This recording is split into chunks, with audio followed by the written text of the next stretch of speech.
이 뼈와 뼈 사이에는 디스크라고 하는 연조직이 있습니다.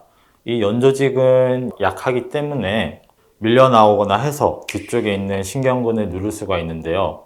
이것이 바로 경추 디스크 탈출증이라고 하는 질환입니다. 바른진료, 정직한 치료, 서울 바른세상병원 신경외과 이재호입니다.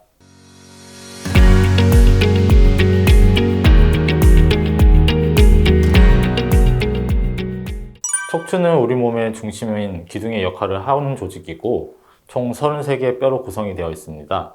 그 중에서 경추, 목뼈는 7개의 뼈가 있고 이 뼈와 뼈 사이에는 디스크라고 하는 연조직이 있습니다.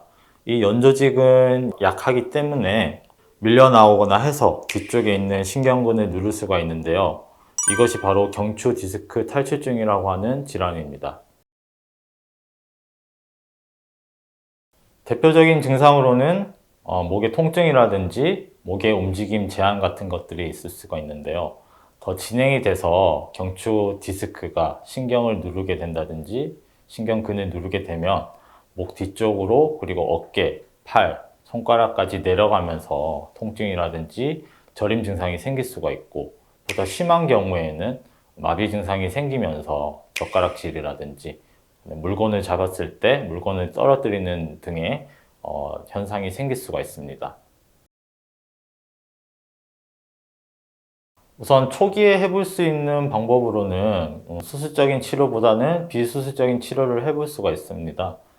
비수술적인 치료로는 뭐 약물 치료, 운동 치료, 그 다음에 주사 치료라는 이제 시술 치료가 있을 수가 있고요. 대개의 경우에는 이런 비수술적인 치료를 했을 때 4주에서 한 6주 이내 환자의 70%가량 회복이 됩니다. 주사 치료는 말 그대로 이제 주사 바늘을 신경관 안쪽으로 밀어 넣어서 치료하는 방법입니다. 일반적으로 경추 디스크 탈출증이 있을 때 밀려 나온 경추 디스크로 인해서 신경이 눌리게 되고 이것 때문에 신경에 염증이 생긴다거나 부종이 생기게 되는데 이때 이 주사 바늘 안에 있는 약물이 이러한 염증과 부종을 떨어뜨림으로 인해서 증상 같은 것들이 개선이 됩니다. 말 그대로 수술이 아니기 때문에 수술처럼 전신 마취를 한다거나 절개를 많이 한다거나 하는 부담은 일단은 없고요. 그리고 시술 시간도 비교적 짧은 시간 안에 이루어질 수 있다는 것과 시술 이후에 조속한 일상생활 복귀가 가능하다는 장점이 있습니다. 수술의 종류로는 크게 두 가지가 있는데요. 첫 번째로는 경추 디스크 치환술이라고 해서 우리가 이제 퇴행이 심하게 진행된 디스크는 사용을 할 수가 없게 돼서 이 디스크를 다 제거를 하고 이 빈 공간 쪽으로 인공 디스크라는 구조물을 넣어서 기존에 있던 디스크를 치환하는 방법이 첫 번째가 되겠고요. 두 번째로는 양방향 내시경에 의한 수술 방법입니다. 마찬가지로 첫 번째처럼 병변이 있는 부분에다가 최소 절개를 이용해서 내시경을 이용해서 치료를 하고 마찬가지로 고령 환자라든지 병이 있는 환자들을 치료할 수 있는 방법입니다. 우선 비수술 치료는 말 그대로 부담 없이 진행을 하기 때문에 뭐한 2, 3일 정도의 안정 이후에 바로 일상생활이라든지 운동 같은 것들도 다 가능하시고요.